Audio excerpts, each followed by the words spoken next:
እንደምን አምሽታችኋል። ከኢትዮጵያ ብሮድካስቲንግ ኮርፖሬሽን የምሽቱን ኢቲቪ ዜና 57 ከምሽቱ 12 ሰዓት ሆኖ ጀምረናል። እስከ ምሽቱ 3 ሰዓት ገደማ ድረስ በ3 ምዕራፎች ተከፋፍሎ በቀጥታ ወደ እናንተ ይቀርባል። አብራችሁን ትቆዩ በአክብሮት እንጋብዛለን። የምናስቀድመው አርዕስተ ዜናውን ነው። በኢትዮጵያ ዘላቂ የጋራ ሰላምን ለመፍጠር ከመጠፋፋት የፖለቲካ አካሄድ ወጥቶ የሰላም ንግግርን ባህል ማድረግ እንደሚገባ ጠቅላይ ሚኒስትር አብይ አህመድ በሕዝብ ተወካዮች ምክር ቤት 21ኛ መደበኛ ስብሰባ ላይ ተገኝተው ከምክር ቤቱ አባላት ለቀረቡ ጥያቄዎች በሰጡት ምላሽ ላይ አነሱ።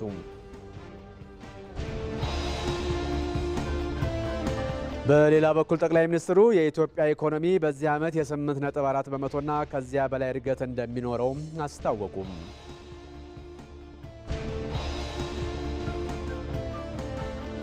እንደዚሁ የታላቁ ህዳሴ ግድብ ግንባታ በቀጣይ 6 ወራት ውስጥ ተጠናቆ እንደሚመረቅም ነው ጠቅላይ ሚኒስትር አብይ አህመድ ለምክር ቤቱ አባላት የተናገሩት። ከውጭ የዜና ምንጭ በዩክሬንና ሩሲያ መካከል በዚህ ዓመት ዘላቂ ሰላም ሊፈጠር እንደሚችል የዩክሬኑ ፕሬዝዳንት ቮሎዲሚር ዜሌንስኪ ተናገሩ።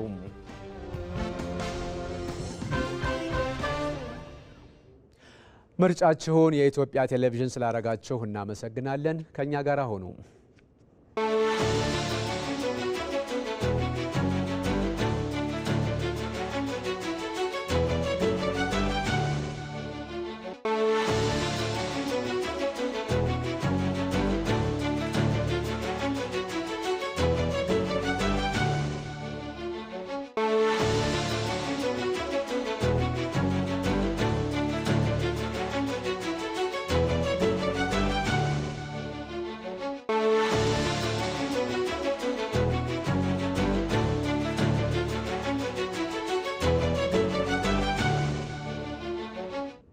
ከዜናው ጋር ተመስገን በየነ ነኝ። የተከበራችሁ ተመልካቾቻችን በዛሬው ዕለት ጠቅላይ ሚኒስትር አብይ አህመድ በ21ኛው የተወካዮች ምክር ቤት መደበኛ ስብሰባ ላይ ተገኝተው ያለፉት 6 ወራትን የመንግስት ሪፖርት በቀረቡላቸው ጥያቄዎች መሰረት ምላሽና ማብራሪያ ሰጥቷል። የሀገር ውስጥ ዜናችን በዚህ ላይ ያተኩራል። የውጭም ዜናም ተካቷል።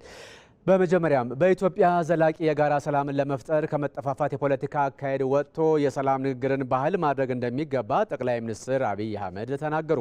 እንደ ሀገር ከግጭት ወጥቶ ሰላምን ለማረጋገጥ መንግስት በተደጋጋሚ የሰላም እርምጃዎችን በመተግበር ቁርጠኝነቱን እያሳየ ስለመሆኑም በተወካዮች ምክር ቤት በሰጡት ምላሽና ማብራሪያ ላይ አንስተዋል። ይመራደም ተከታትሎታል። በሕዝብ ተወካዮች ምክር ቤት 4ኛ ዓመት የሥራ ዘመን በ21ኛ መደበኛ ስብሰባው ከምክር ቤት አባላቱ ጠቅላይ ሚኒስትር አብይ አህመድ ማብራሪያ እንዲሰጡባቸው ካነሷቸው ጉዳዮች መካከል የሰላምና ጸጥታ ጉዳይ አንዱ ነው። የምክር ቤት አባላቱም ስለ ሀገሪቱ ወቅታዊ ሁኔታ በተለይም በኦሮሚያና በአማራ ክልል ከታጣቂዎች ጋር ስላለው ግጭት ጥያቄ አንስተው ጠቅላይ ሚኒስትሩ ማብራሪያ ሰጥተውባቸዋል። በርካታ የሀገሪቱ አካባቢዎች ዜጎቻችን በአክራሪዎች፣ በታጣቂዎች፣ በጽንፈኛ ኃይሎች በአሰቃቂ ሁኔታ ይገደላሉ፣ ይታገታሉ፣ ኢሰብአዊ ድርጊትም ይፈጸምባቸዋል። ክቡር ጠቅላይ ሚኒስትር፣ ይህንን የሰላም ችግር በዘላቂነት ለመፍታት ምን እየተሰራ ነው? እነዚህ ነውጠኛ ነፃ አውጪ ታጣቂዎች በመጀመሪያ ደረጃ ሰለባ የሚያደርጉት ተጎጂ እንታገልላለን የሚሉት የራሳቸውን ህዝብ ነው። ስለምታገልልህ አግታለሁ፣ ስለምታገልልህ ገላሃለሁ፣ ስለምታገልልህ ሳትፈቅድልኝ ገብቼ ቆርሼ እበላለሁ፣ እደፍርሃለሁ። እኔም ማድረገው ማንኛውም ነገር ታጋይ ስለሆንኩ ሆሊ ነው፣ ሐላል ነው፣ ይፈቀዳል ብሎ ያስባሉ። ይሄ ኦሮሚያም አለ፣ አማራም አለ፣ ትግራይም ሁሉም ጋር ነው ያለው። ለአማራ ህዝብ ሲባል ለኦሮሞ ሲባል መልሶ ኦሮሞና አማራን የሚያርድ ነውጠኛ ፋይዳ የለውም ማለት ነው። በሰሜን ሀገራችን ክፍል ሰላም ከጠፋ ከራርሟል። በአማራ በገጠር ወረዳዎች ትምህርት የለም፣ አመራር ይሞታል፣ ዜጎች ስጋት ላይ ናቸው። የምድርም የአየርም ውጊያ አለ። ኦሮሚያ የተሻለ ነገር ቢኖርም አመራር ይሞታል፣ የደህንነት ስጋቱ አሁንም አለና ዘላቂ ሰላም ማምጣት አልተቻለም። የመንግስት ቁርጠኝነት ከንግግር ባለፈ በተግባር ቢገለጽ። የተከበረው ምክር ቤት እንዲገነዘብ የምንፈልገው ነገር በየከባቢው የምንዋጋቸው ሰዎች የድንቁርና ጌቶች ናቸው። ምንዋጋው ከድንቁርና ጌቶች ጋር። እነዚህ ሰዎች አትማሩ፣ አትታከሙ፣ አትረሱ የሚሉ ናቸው። የሚገርመው አንድ አካባቢ ላይ የኤችአይቪ፣ የስኳር፣ የወባ መድኃኒት ከፋርማሲ አውጥተው የሚደፉ ግን ለዛ ህዝብ የሚታገሉ ኃይሎች ያሉበት ማዳበሪያ ለህዝቡ እንዳይደርስ የሚጥሩ ናቸው። በሀገሪቱ ከእርስ በርስ ግጭት ወጥቶ ዘላቂ ሰላምን ስለማረጋገጥ የተመለከቱ ጥያቄዎች በምክር ቤት አባላት የተነሱላቸው ጠቅላይ ሚኒስትሩ መንግስት ለሰላም ሲል በርካታ ጥረቶችን እንዳደረገ ሁሉ ሌሎች አካላትም የበኩላቸውን ሚና መወጣት አለባቸው ብለዋል። ኢህአዴግ አምባገነናዊ ልማታዊ አገዛዝ ነበር። ወደ ብልጽግና ያደረገው መለወጥ ወይም ሜታሞርፊስ ደግሞ የሙሉ ጊዜ ጦረኛና እልቂት ጠማቂ አገዛዝ እንዲሆን አድርጎታል።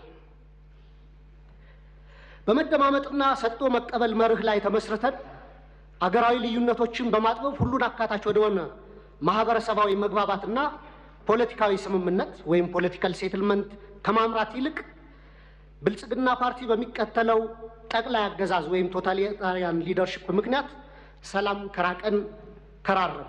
ይህን ጦር ሰባቂ መንግስት በዚህ ልክ ክሪቲሳይዝ ሲያደርጉት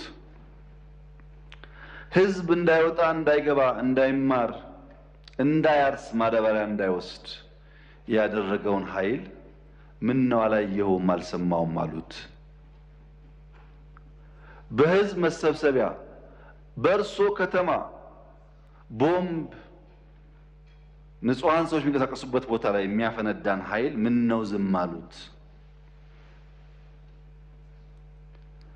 ሽማግሌ ላስታርቅ ብሎ ሲሄድ ቄሶች፣ አሮጊቶች በንብርክክ የሚያስኬደውን ከኢትዮጵያ ባህል ውጭ የሚገለውን ኃይል ምን ነው አላቅህም አሉት።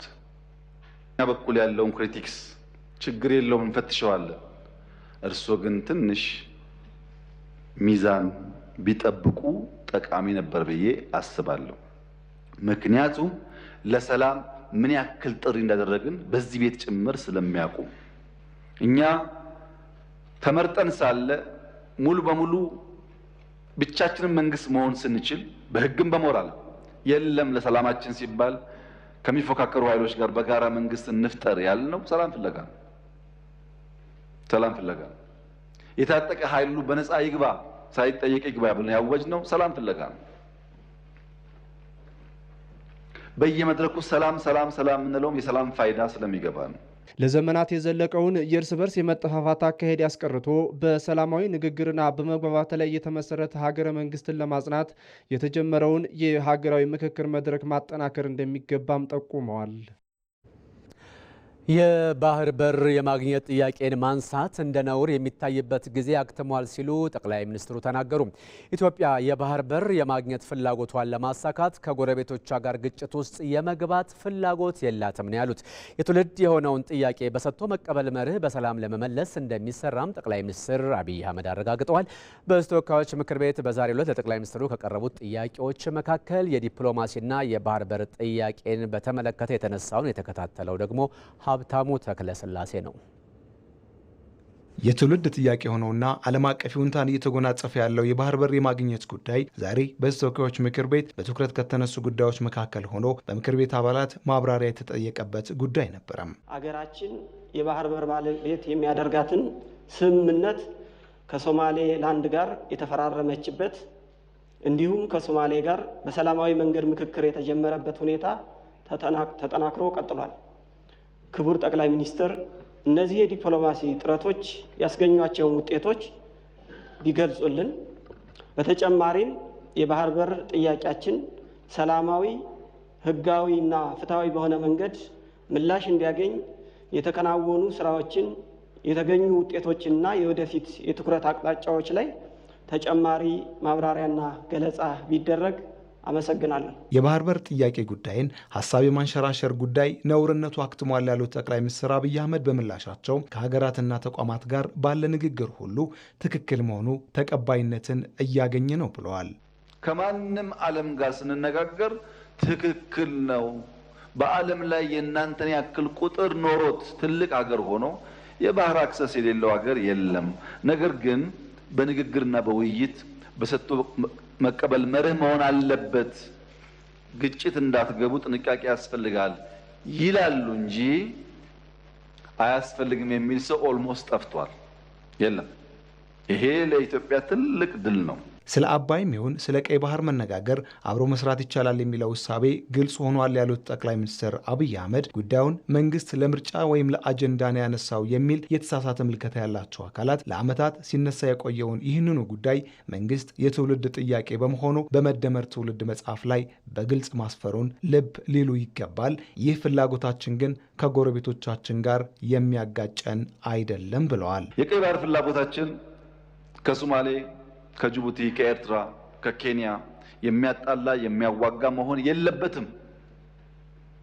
የጋራ ሀብት ነው። 5000 ኪሎ ሜትር ሲሾር አለ እዚች ቀጠና ውስጥ ለሁላችን በቂ ነው። ተነጋግረን ተግባብተን ሁሉ ተጠቃሚ በሚያደርግ መንገድ መፈጸም ይቻላል። ሰሞኑን ከኤርትራ መንግስት ጋር ግጭት ይፈጠራል የሚል ስሞታዎች ይሰማሉ።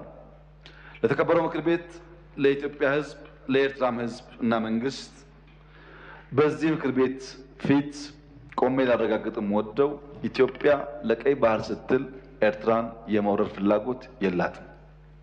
ያላት ፍላጎት እንነጋገር ነው።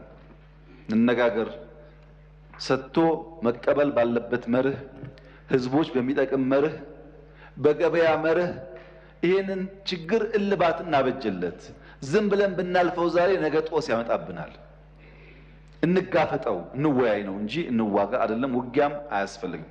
የኤርትራ ህዝብ መልማት እንጂ ከወንድም ህዝብ ጋር ጦርነት አያስፈልገውም ያሉት ጠቅላይ ሚኒስትር አብይ አህመድ በምላሻቸው ግጭት ውስጥ የመግባት ፍላጎት የለንም፣ ከያዝነው ህልም የሚገታን ወይንም ወረራ የመፈጸም ፍላጎት ያለው አካል ያጠቃናል የሚል ስጋት ግን ፈጽሞ የለብንም ብለዋል። በቂ ዝግጅት እንደተደረገም በማንሳት ኢትዮጵያ ላይ ማንም ሀገር ወረራ ሊፈጽምና ከጀመርነው ህልም ሊያስቆመን ይችላል የሚል ስጋት ደግሞ የለብንም።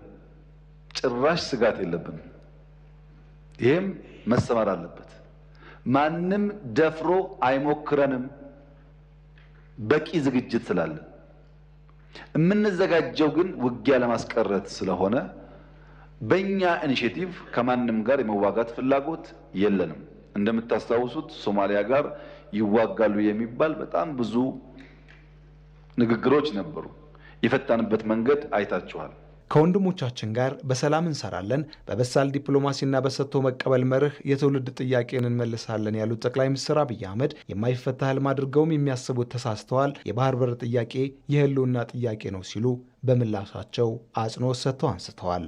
ብልጽግና ኖረ አልኖረ፣ ይሄ ምክር ቤት ኖረ አልኖረ 130 ሚሊዮን ህዝብ፣ ኢኮኖሚው እያደገ ያለ ህዝብ፣ መለወጥና ከድህነት መውጣት የሚፈልግ ህዝብ ጫፍ ጫፉ ተሰምሮለት ተዘግቶ እስር ቤት ሊቀመጥ አይችልም።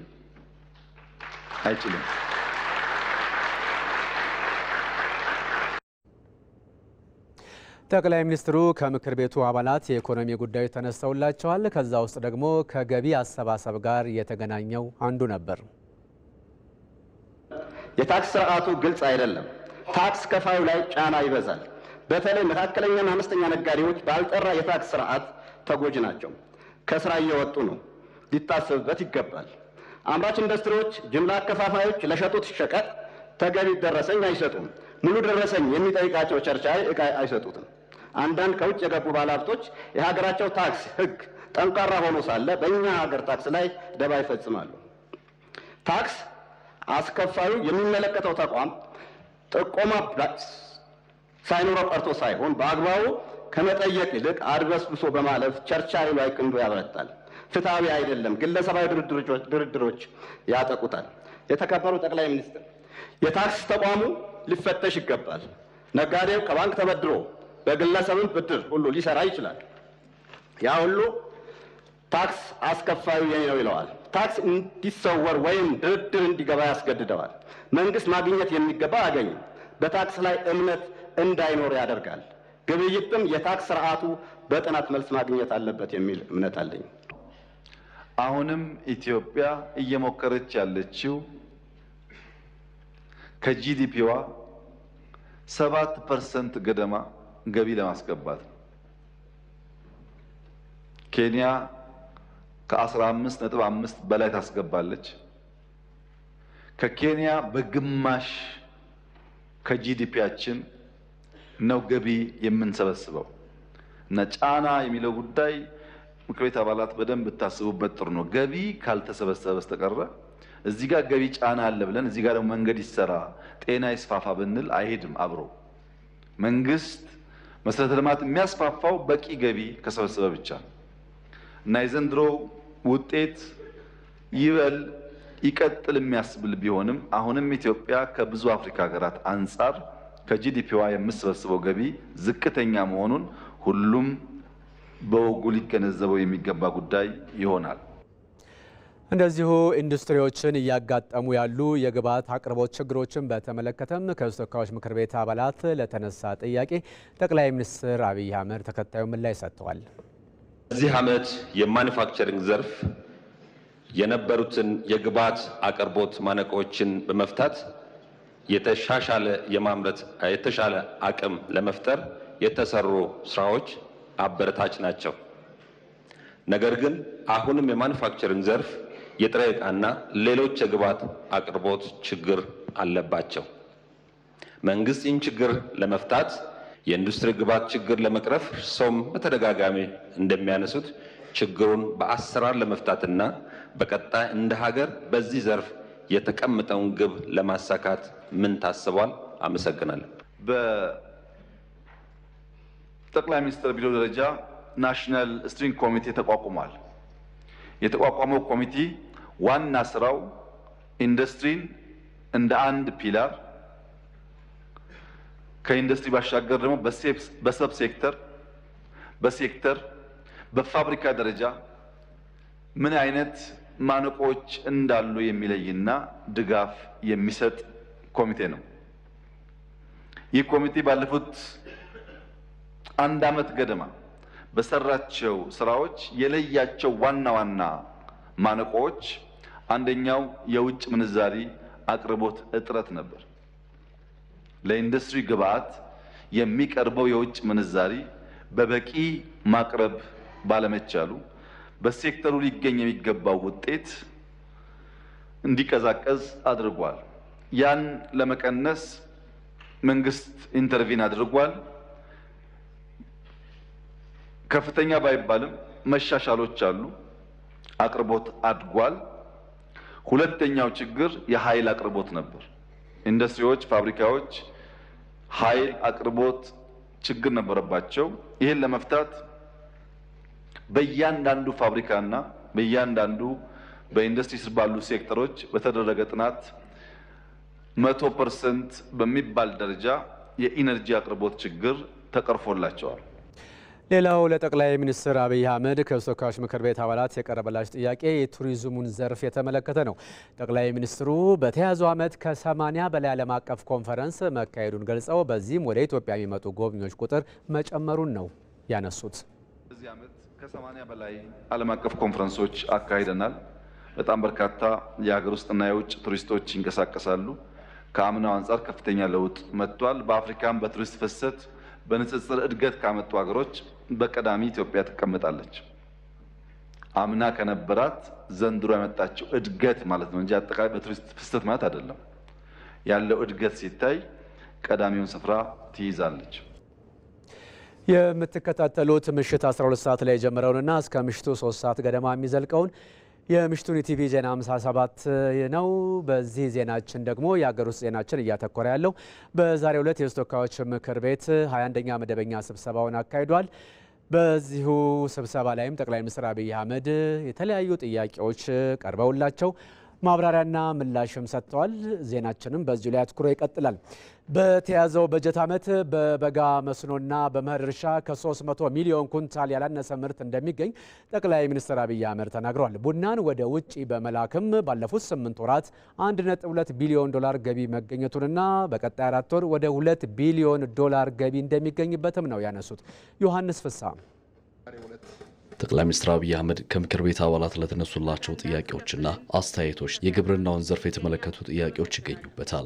በሪፖርቱ እንደሚያሳየው በዚህ በጀት ዓመት 24.05 ሚሊዮን ኩንታል የአፈር ማዳበሪያ ለመግዛት ታቅዶ ውለታ የተገባው 13.4 ሚሊዮን ኩንታል ወይም የእቅዱን 55.7% ሲሆን ወደ ሀገር ውስጥ መጓጓዝ የቻለው 2.06 ሚሊዮን ኩንታል ብቻ መሆኑ በቀጣይ የመዘግየት ችግር እንዳያጋጥምና ለሚነሳው ስጋት የተቀመጠ አቅጣጫ ካለ በብራራ።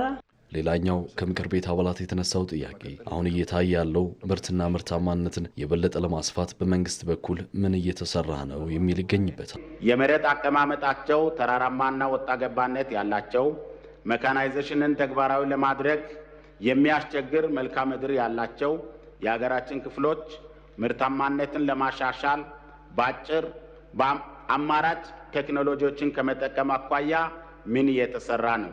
የግብርናው ዘርፍን በሚመለከት ከምክር ቤት አባላት ለተነሱ ጥያቄዎች ምላሽ የሰጡት ጠቅላይ ሚኒስትር አብይ አህመድ ከማዳበሪያ ግዥና አቅርቦት ጋር በተያያዘ መንግስት በተለያዩ ውስጣዊና ውጫዊ ችግሮች እየተፈተነም የማዳበሪያ አቅርቦት ለአርሶ አደሩ እንዲደርስ በላቀ ትጋት እየሰራ መሆኑን አንስተዋል። ማዳበሪያ 24 ሚሊዮን ኩንታል ገደማ የሚያስፈልገን ሲሆን በቀን በአንድ ቀን 150 ሺህ ኩንታል ማዳበሪያ ከወደብ እናጓጉዛለን። 150 ሺህ ኩንታል አፈር ጭነን ወደ ሀገር ውስጥ እናስገባለን። የሚያሳዝነው ጉዳይ ግን ከወደብ 150 ሺህ ኩንታል በቀን ጭነን ማምጣት ብቻ ሳይሆን ወደ እያንዳንዱ አርሶ አደር በወታደር አጅበን እንወስዳለን። አምና አማራ ክልል 7000 ትራክ ነው መከላከያ ያጀበው። መከላከያ የገደለው ሳይሆን ለእያንዳንዱ አርሶ አደር ማዳበሪያ ለማድረስ 7000 ትራክ አጅቦ ነው የወሰደው። ከውጭ እንገዛለን፣ እንደጉማለን። ፖርት ስለሌለን ከፖርት ማጓጓዙ ጣጣ ነው። ከገባ በኋላ ወደ እያንዳንዱ አርሶ አደር ደግሞ እንዲደርስ በአጃቢ እናደርሳለን። ይህ ሁሉ ወጪ ነው። በቀጣይ የማዳበሪያ ፋብሪካን መትከል ዋና የመንግስት የትኩረት አቅጣጫም ነው ብለዋል። 3 ዓመት እና ከዚያ በላይ ጊዜ ይፈልጋል ማዳበሪያ ፋብሪካውን በበቂ ደረጃ ኢትዮጵያ ውስጥ አቋቁሞ ለመስራት። አሁን ሁለተኛው ህዳሴያችን የሚሆነው ማዳበሪያ ፋብሪካውን ከተቻለ በጆይንት ቬንቸር ከግሉ ሴክተር ጋር ከዚያም ከፍሎ ከተገኘ በፕራይቬት ኢንቨስትመንት ካልተቻለ ግን በመንግስት በራሱ የግድ የማዳበሪያ ፋብሪካ የኢትዮጵያን ፍላጎት ሊመልስ በሚችል መልኩ መፍጠር ይኖርብናል። ምናልባት የሚቀጥለው ዓመት ሁነኛ ተግባራችን የሚጀምር ይሆናል ብዬ አስባለሁ። በሌላ በኩል በግብርና ምርት የአነስተኛ አርሶ አደሮች የሰብል ሽፋን 20.5 ሚሊዮን ሄክታር ደርሷል ብለዋል። ዘንድሮ ብቻ የአነስተኛ አርሶ አደሮች የሰብል ሽፋን ከ17.5 ሚሊዮን ሄክታር ወደ 20.5 ሚሊዮን ሄክታር ማደግ ችሏል። ይሄ ትልቅ እመርታ ነው። ኩታ ገጠም የሚል እንቅስቃሴ መጀመራችን በግልጽ የሚታወስ ሲሆን እስከ ባለፈው ዓመት ድረስ 8.7 ሚሊዮን ሄክታር መሬት በኩታ ገጠም የተሸፈነ ቢሆንም ዘንድሮ ወደ 11.8 ሚሊዮን ሄክታር ማደግ ችሏል። የመሬት ሽፋን ብቻ ሳይሆን ኩታ ገጠምም በከፍተኛ ደረጃ እመርታ አሳይቷል። ስንዴም ብቻ እንደ አንድ የሰብል ምርት ብንወስድ በመኸር 4.2 ሚሊዮን ሄክታር ስንዴ ተሸፍኗል። በበጋ ኢሪጌሽን 3.5 ሚሊዮን ሄክታር ታርሷል። በድምሩ በዚህ ዓመት ኢትዮጵያ ከ7.7 ሚሊዮን ሄክታር ያላነሰ በስንዴ ሰብል የሸፈነች ሲሆን ከዚህም ከ300 ሚሊዮን ኩንታል ያላነሰ ምርት ይጠበቃል። በቡናና ሻይ ምርትም የተሻለ ስኬት እየተመዘገበ ነው ያሉት ጠቅላይ ሚኒስትር አብይ ለአብነትም ባለፉት 8 ወራት ብቻ ከቡና ወጪ ንግድ 1.2 ቢሊዮን ዶላር ገቢ ተገኝቷል ብለዋል። ባለፈው ዓመት ብዙ እመርታ የመጣበት ከፍተኛ ውጤት የተመዘገበበት ዓመት ስለሆነ ከቡና ኤክስፖርት አንጻር 1.4 ቢሊዮን ዶላር በኢትዮጵያ ታሪክ ትልቁ የቡና ኤክስፖርት ተብሎ የተመዘገበ ነበር። ዘንድሮ ግን አምና ያልገቡ ቀድሜ የተከልናቸው ቡናዎችም ስለተጨመሩ ባለፉት 8 ወራት ብቻ ከ1.2 ቢሊዮን ዶላር በላይ ኤክስፖርት አድርገናል። በሚቀጥሉት 4 ወራት ባቀድነው እቅድ መሰረት ከፈጸምን ከሞላ ጎደል 2 ቢሊዮን ዶላር ቡና ኤክስፖርት እናደርጋለን። ከቡናና ስንዴ በተጨማሪ በሩዝና በቅባት እህሎችም ቢሆን እመርታዊ ለውጥ ስለመገኘቱ ነው ጠቅላይ ሚኒስትሩ የተናገሩት። ከምንም በላይ በሌማት ትሩፋት በሀገሪቱ የትኛውም ጫፍ ቢኬድ እየተመዘገበ ያለው ለውጥ አስደናቂ መሆኑን ጨምረው አንስተዋል። በትምህርትና በጤናው ዘርፍ እንደዚሁም ደግሞ ተፈናቃዮችን በመመለስ በኩል አበረታይ ስራዎች መሰራታቸውን ነው ጠቅላይ ሚኒስትር አብይ አህመድ ለተወካዮች ምክር ቤት አባላት የተናገሩት። ትምህርትን በሚመለከት የተነሳው ጥያቄ ትክክለኛ ጥያቄ ነው። በግርግር፣ በጩኸት፣ በመረበሽ ዝግ ብሎ ባለማሰብ ከእውነት ለመደበቅ የሚደረግ ሙከራ ስላለ በዜጎች ላይ ከፍተኛ ጉዳት እያመጣ ነው።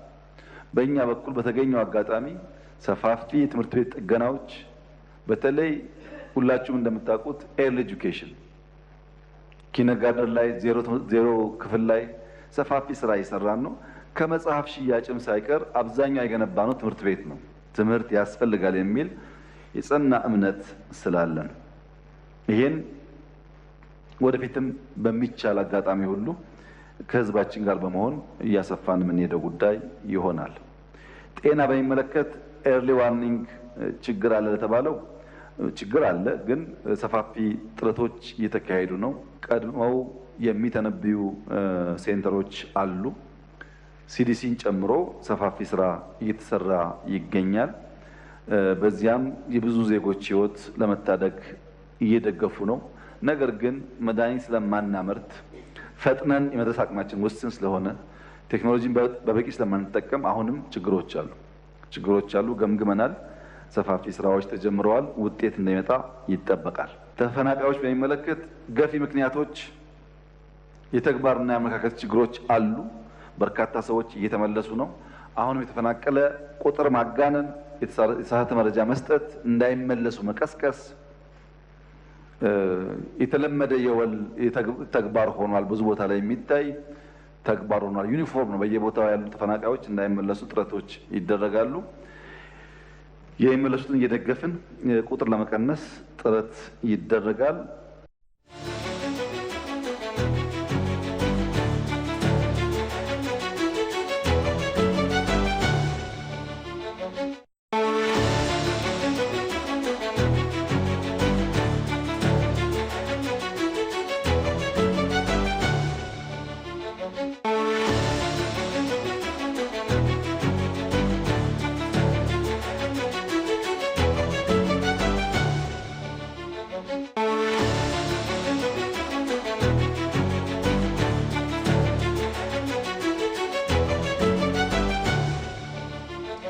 ኢቲቪ ዜና 57 እንደቀጠለ ነው። የዋጋ ንረትንና የኑሮ ውድነትን ችግር ለመፍታት በትኩረት እየተሰራ ስለመሆኑ ጠቅላይ ሚኒስትር አብይ አህመድ ተናገሩ። ጠቅላይ ሚኒስትሩ በዋጋ ንረትና ኑሮ ውድነት ዙሪያ ከተወካዮች ምክር ቤት አባላት ለተነሱ ጥያቄዎች ምላሽና ማብራሪያ ሰጥተዋል። በቀለ ተመስገን ተከታትሎታል። የሕዝብ ተወካዮች ምክር ቤት በግማሽ በጀት ዓመቱ የተከናወኑ ተግባራትን በተመለከተ የኢፌዴሪ ጠቅላይ ሚኒስትር ዶክተር አብይ አህመድ በተገኙበት ውይይት አካሂዷል።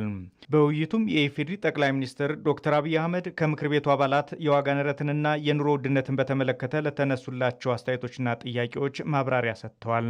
የኢትዮጵያ ገበያ በሻጭና በገዥ ወይም በገበያ አይወሰንም።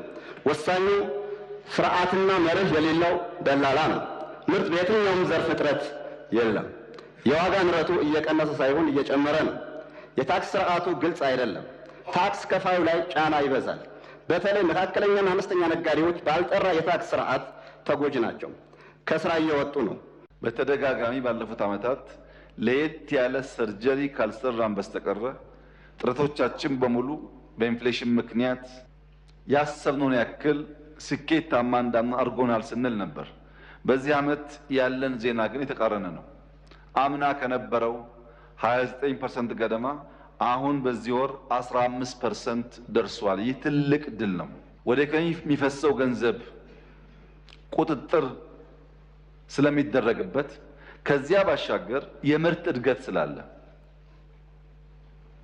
በግብርናው ኤንድ በተደረገው ኢንተርቬንሽን የምርት እድገት ስላለ የዋጋ ንረት ሲቀንስ የፍጆታ ዕቃዎች ዋጋም በዚያው ልክ ይቀንሳል ማለት አይደለም። የዋጋ ንረት ቀነሰ ማለት የእድገት ምጣኔው ቀነሰ ማለት ነው። በአሁኑ ሰዓት የመንግስት ሰራተኛውን ጨምሮ በዝቅተኛ የኑሮ ደረጃ ላይ የሚገኘው የህብረተሰብ ክፍሎች በኑሮ ውድነት እየተጎዱ ባሉበት ወቅት እንዴት የዋጋ ንረት ቀንሷል ሊባል ቻለ? ይህ ሪፖርት መሬት ላይ ካለው እውነት ጋር ምን ያህል ሊጣጣም ይችላል? ያልተገባ የዋጋ ጭማሪ በማድረግ ህብረተሰቡን የሚያማርሩ ህገወጥ ነጋዴዎች ላይ ምን ያህል አስተማሪ እርምጃ ተወስዷል? ኢንፍሌሽንን ዜሮ ማድረግ እድገትን ዜሮ ማድረግ ነው። እድገት ባለበት ቦታ ኢንፍሌሽን አይቀርም። ኢንፍሌሽኑ ግን ተጋኖ ደብል ዲጂት ሲሆን ከሰው ገቢ በላይ ከሚያገኘው በላይ እድገት ስለሚኖረው በሰው ኑሮ ላይ ጫና ይፈጥራል። ያን ለማድረግ የሰው ገቢ ማሳደግ አለብን። ዘንድሮ በደሞዝ ጭማሪ በተለይ ዝቅተኛ ደሞዝ ያላቸው ሰዎች እስከ 300% ድረስ ጭማሪ ያደረግነው በዚያ ምክንያት ነው። ዝቅተኛ ገቢ ያላቸው ሰዎች፣ ዝቅተኛ ደሞዝ ያላቸው ሰዎች ተጎጂ ናቸው ከሚል እሳቤ ነው። በነዳጅ ግብይትና አቅርቦት ዙሪያ ለተነሱ ጥያቄዎችም ጠቅላይ ሚኒስትሩ ምላሽና ማብራሪያ ሰጥተዋል። ክቡር ጠቅላይ ሚኒስትር፣ በየጊዜው ወይም በየወሩ እየጨመረ የሚሄደው የዚህ የነዳጅ ምርት ዋጋ ምክንያትና መንስኤው ምንድን ነው?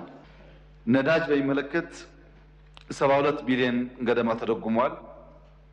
ነዳጅን በሚመለከት የተከበረው ምክር ቤት መጠነኛ ግንዛቤ እንዲይዝ በዓለም ገበያ ቤንዚን ኢትዮጵያ በሊትር 129 ብር ትከፍላለች። 129 ብር። ኢትዮጵያ ውስጥ ግን 101 ብር እንሸጣለን። 28 ብር በሊትር ድጎማ አለ።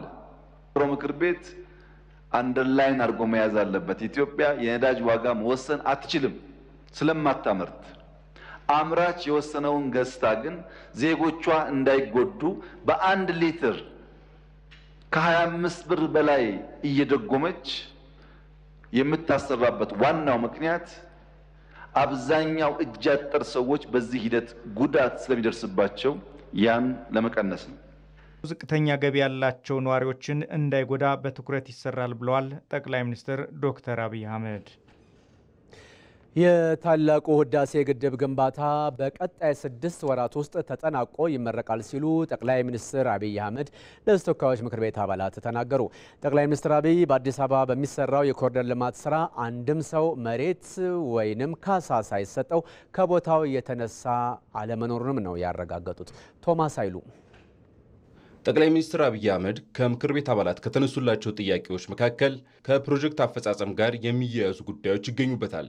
ዘንድሮ 14ኛ ዓመቱን የሚይዘው የታላቁ ህዳሴ የኤሌክትሪክ ኃይል ማመንጫ ግድብ አፈጻጸም በምን ደረጃ ላይ ይገኛል ለሚለውም ምላሽና ማብራሪያ ጠቅላይ ሚኒስትሩ ሰጥተዋል።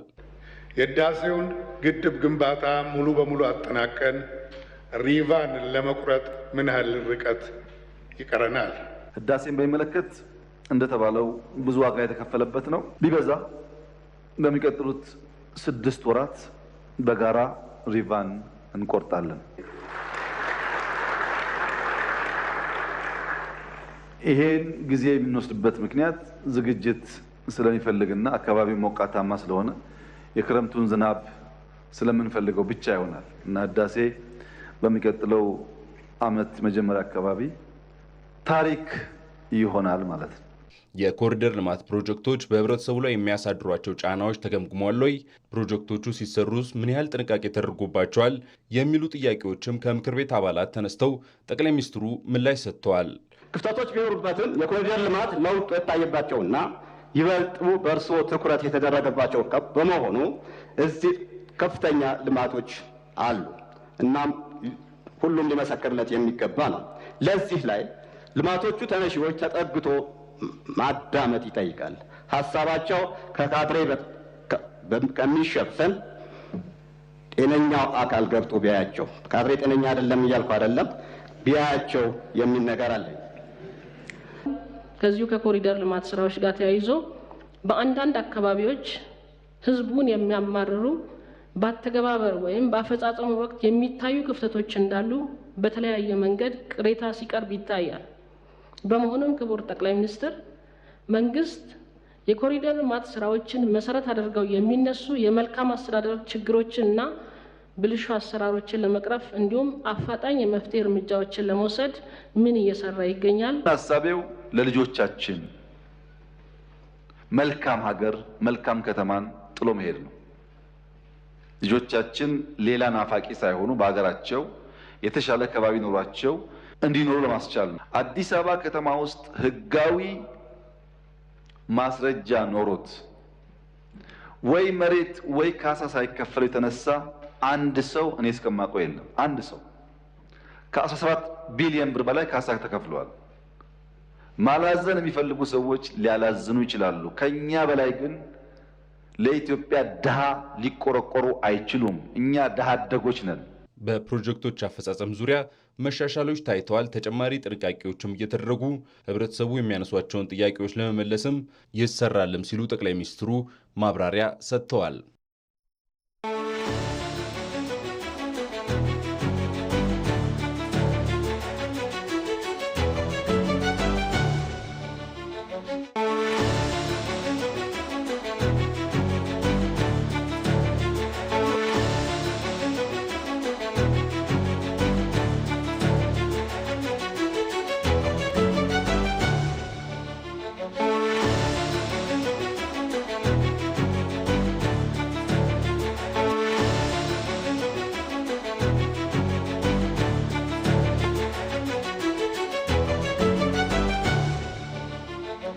የምትከታተሉት ምሽት 12 ሰዓት ላይ ጀምረውና እስከ ምሽት 3 ሰዓት ገደማ በቀጥታ የሚተላለፈውን የምሽቱን ኢቲቪ ዜና 57 ነው። አሁን ጊዜው የአየር ትንበያ ዘገባ የሚቀርብበት ነው።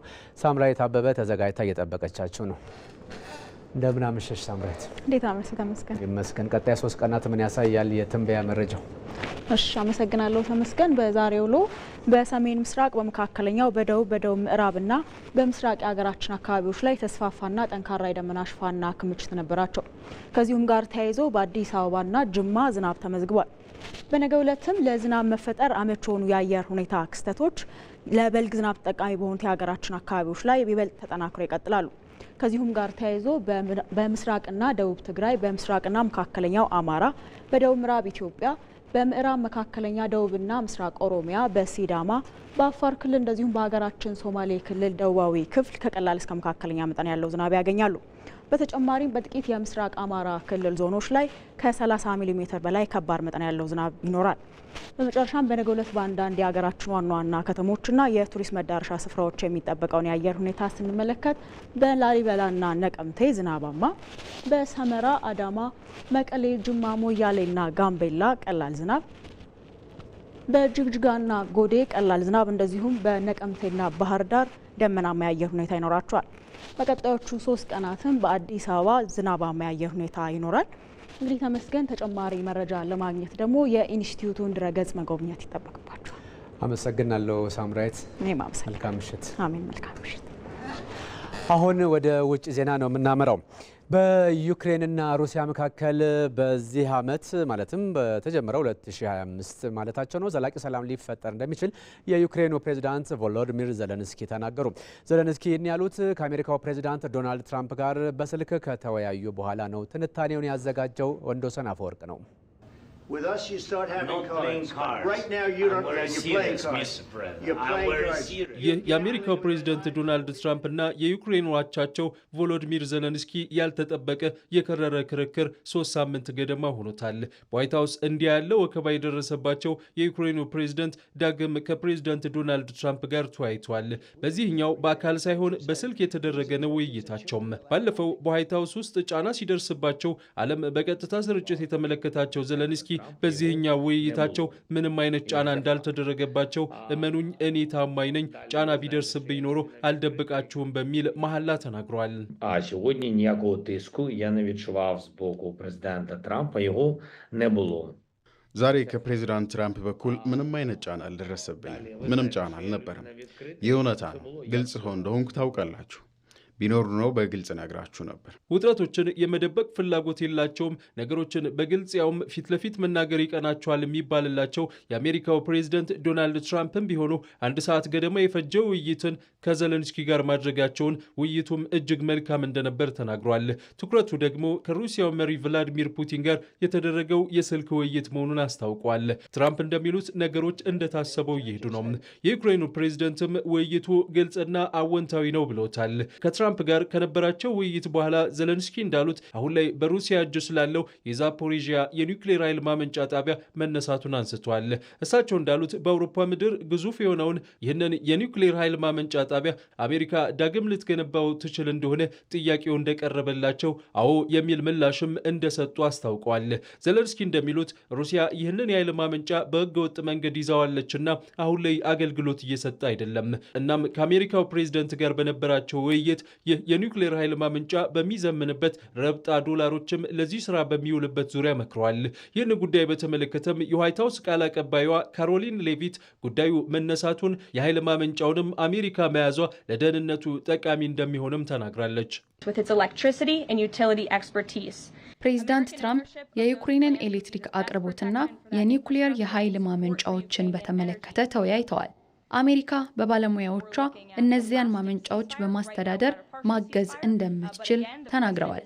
አሜሪካ እነዚያ ኃይል ማመንጫዎችን በባለቤትነት መያዟ መሰረተ ልማቶቹን ለመጠበቅና የዩክሬንን የኢነርጂ መሰረተ ልማትን ለመደገፍ ምርጡ አማራጭ መሆኑንም ገልጸዋል። ምንም እንኳን የዋይት ሀውስ ቃል አቀባይዋ የኒውክሌር ኃይል ማመንጫዎች የሚል አገላለጽን ደጋግማ ትጠቀም እንጂ የዩክሬኑ ፕሬዝደንት ግን ከትራምፕ ጋር በነበራቸው ውይይት ስለ ዛፖሪዥያ የኃይል ማመንጫ ብቻ እንጂ ስለ ሌሎቹ ኃይል ማመንጫዎች አለመነጋገራቸውን አስታውቋል። የዛፖሪዥያ የኃይል ማመንጫም ቢሆን ዳግም ወደ ስራ ይመለስ ዘንድ ከ2 ዓመታት በላይ ይወስዳል። እሳቸው እንደሚሉት የኃይል ማመንጫው ለዩክሬናውያን ብሎም አውሮፓውያኑ እጅግ ወሳኝ ነው። የዩክሬኑ ፕሬዝደንት ከአሜሪካዎቻቸው ጋር ካደረጉት ውይይት በኋላ እንዳሉትም በዩክሬንና ሩሲያ መካከል በዚህ ዓመት ዘላቂ ሰላም ሊፈጠር ይችላል። እሳቸው የተኩስ አቁም እንዲደረስ እንደሚሰሩ፣ በቀጣይ ቀናትም በሳውዲ አረቢያ የአሜሪካና ዩክሬን ሰዎች ተጨማሪ ውይይቶችን እንደሚያደርጉ አስታውቀዋል። ታዲያ ዘለንስኪ እንደሚሉት ግን የዩክሬን ወታደሮች ከሩሲያ ኩርሱ ግዛት ሙሉ በሙሉ እስካልወጡ ድረስ ፑቲን ሙሉ የተኩስ አቁምን አይቀበሉትም። የዩክሬን ኃይሎች ድንገት ባልተጠበቀ ሁኔታ ባለፈው ነሐሴ ወር ላይ ነበር በሩሲያ ኩርሱ ግዛት ዘልቀው ገብተው የተለያዩ አካባቢዎችንም ይዘው የቆዩት። ከሰሞኑ ደግሞ ሩሲያ በአካባቢው ያከናወነች ያለችውን ከፍተኛ ወታደራዊ ዘመቻ ተከትሎ የኪየቭ ወታደሮች ከግዛቲቱ በፍጥነት እያፈገፈጉ ይገኛል። ወታደሮቻቸው በግዛቲቱ አነስተኛ ስፍራ ብቻ ተቆጣጥረው እንደሚገኙ የሚናገሩት ዘለንስኪ የዩክሬን ወታደሮች በሩሲያዋ ኩርሱ ግዛት እስካሉ ድረስ ፕሬዝዳንት ቭላዲሚር ፑቲን የተኩስ አቁም ማድረግን አይፈልጉም ሲሉ ተናግረዋል። በኩርሱክ ግዛት አንድም የዩክሬን ወታደር ሊኖር አይሻም። በግዛቲቱ ወታደሮች እስካሉ ድረስ የተኩስ አቁም አይፈልግም። በዚህ በጣም እርግጠኛ ነኝ። የሆነ ሆኖ በሩሲያና ዩክሬን መካከል ተኩስ ይቆም ዘንድ ሰላምም ይሰፍን ዘንድ የአሜሪካው ፕሬዝደንት ዶናልድ ትራምፕ እየጣሩ ነው። ይህ ጥረታቸው ውጤታማ ይሆን የሚለው በቀጣይ የሚታይ ይሆናል። ምሽት 12 ሰዓት ላይ የጀመረው ኢቲቪ ዜና 57 እስከ ምሽት 3 ሰዓት ገደማ ይቀጥላል። ምዕራፍ 1 እዚህ ላይ ይጠቃልላል። ምዕራፍ 2ን 1 ሰዓት ሲሆን እንገናኝና የቢዝነስና የስፖርት ዘገባዎች ጨምረን እናቀርብላችኋለን። ተመስገን በየነ ነኝ። 1 ሰዓት ላይ ጠብቁኝ።